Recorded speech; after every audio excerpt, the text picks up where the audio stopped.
ఓం సాయిరామ్. శ్రీ సాయిబాబా వారి అనేక దివ్య శక్తులలో ఒకటి శక్తిపాతం.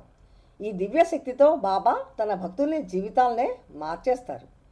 ఈరోజు మనం అసలు శక్తిపాతం అంటే ఏంటి, బాబా ఎందుకు చేసేవారు అనే విషయాలతో పాటు ఇప్పటి ప్రస్తుత సమయంలో మనం కూడా బాబా వారి ఈ అద్భుత ఆశీర్వాద శక్తిని ఎలా పొందగలమో తెలుసుకుందాం. ఓం సాయిరామ్. షిరిడి సాయిబాబా సత్సంగ్కి స్వాగతం. బాబా తన అపార కరుణతో ప్రతి ఒక్క భక్తుని వారి అవసరాలు ఇంకా ఆధ్యాత్మిక స్థితికి అనుగుణంగా ఆశీర్వదించేవారు, మార్గనిర్దేశం చేసేవారు. కొన్నిసార్లు బాబా ఒక చూపుతో ఆశీర్వదించేవారు, కొన్నిసార్లు తన స్పర్శతో, మరికొన్నిసార్లు వెన్నుపై తట్టి లేదా తలపై కానీ నుదుటిపై నొక్కి కానీ ఆశీర్వదించేవారు.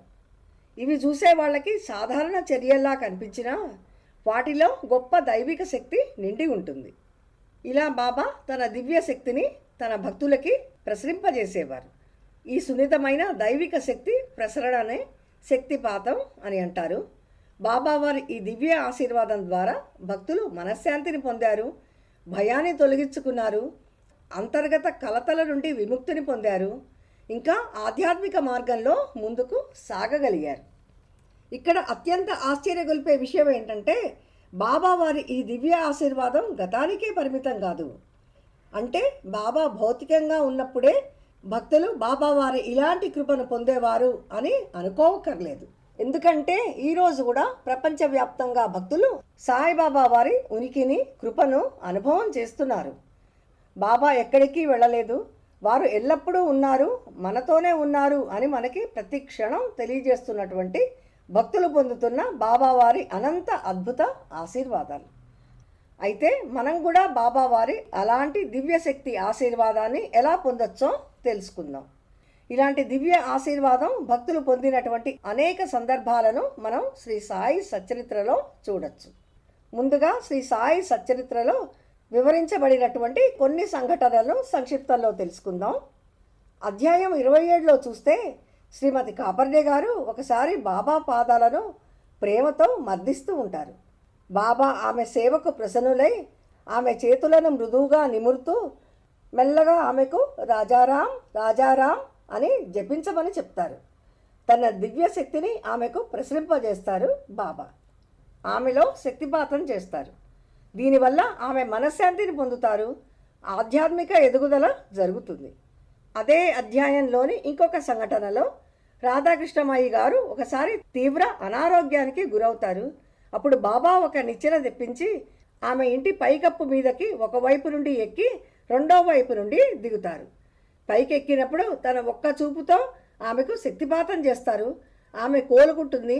ఇది బాబావారి ఆశీర్వాద మహిమ అని భక్తులు నమ్ముతారు. అలాగే కాకాసాహెబ్ దీక్షిత్ గారు మొదటిసారిగా బాబాను దర్శిద్దామని వెళ్ళినప్పుడు తన కాలి కుంటితనాన్ని నయం చేయమని బాబాను అడుగుదామని వెళ్తారు. కానీ బాబాను చూసిన వెంటనే వారి ఆలోచనే మారిపోతుంది. బాబాను సర్వోన్నత సత్యంగా గ్రహిస్తారు. తన మనస్సులోని కుంటితనాన్ని తీసేయమని తన మనస్సు శుద్ధీకరణ కోసం బాబాను ప్రార్థిస్తారు. ఇంకొక సందర్భంలో రాధాకృష్ణమాయి గారు పండర్పూర్ నుండి వచ్చి మొదటిసారిగా బాబాను కలిసినప్పుడు ఆమె బాబాలోని దివ్య తేజస్సును చూస్తారు. వారు బాబాను పరబ్రహ్మ అయిన సర్వోన్నత దైవమని భావిస్తారు.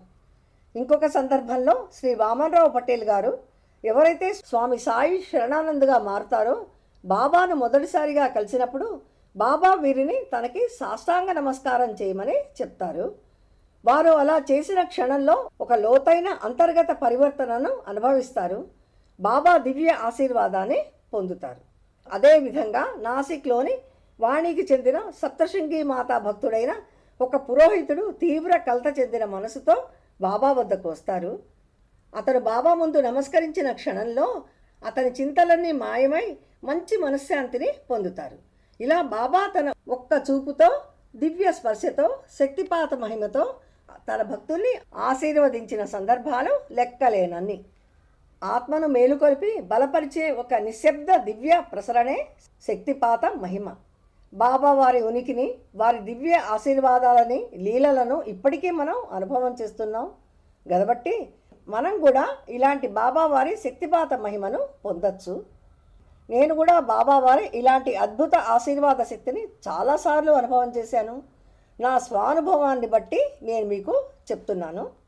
మనం బాబావారి ఈ ఆశీర్వాద శక్తిని ఎలా పొందొచ్చో ఇప్పుడు చూద్దాం. ప్రతి సాయిబాబా భక్తుని ఇంట్లో బాబావారి విగ్రహం లేదా ఫోటో ఉంటాయి కదా. బాబాను మనం ప్రతిరోజు పూజిస్తూ ఉంటాం. మన ఇంట్లో ఉన్నవి ఏదో ఒక విగ్రహమో లేక ఫోటోనో మాత్రమే అని అనుకోకుండా స్వయం బాబానే మన ముందు కూర్చొని ఉన్నారు అని అనుకొని వారి ముందు కూర్చొని వారినే చూస్తూ కళ్ళల్లోకి చూస్తూ మన సమస్యలన్నింటినీ వారికి చెప్పుకోవచ్చు. బాబాను మనల్ని కాపాడమని ప్రార్థించవచ్చు. కొద్దిసేపట్లో మనం బాబావారి ఏదో ఒక దివ్యశక్తిని ఆశీర్వాదాన్ని పొందినట్టుగా భావిస్తాం. మనలోని చింతలు భయాందోళనలు దూరం అవుతాయి, మనశ్శాంతిని పొందుతాం. ఎలాంటి సమస్యనైనా ఎదుర్కొనే ధైర్యం మనకి వస్తుంది. మనలోని పరివర్తనను మనమే గమనించుకోవచ్చు. ఇదే బాబావారి శక్తిపాత మహిమ. ఈ దివ్య ఆశీర్వాదం పొందడానికి మనకి భక్తి శ్రద్ధలు, బాబాపై పూర్తి నమ్మకం, సంపూర్ణ శరణాగతి చాలా అవసరం. బాబాను మనస్ఫూర్తిగా నమ్మి ఇలాంటి అద్భుత ఆశీర్వాదాన్ని మీరు కూడా పొందండి. వచ్చే ఎపిసోడ్లో బాబావారి మరికొన్ని అద్భుత లీలలతో కలుద్దాం. ఓం సాయిరామ్.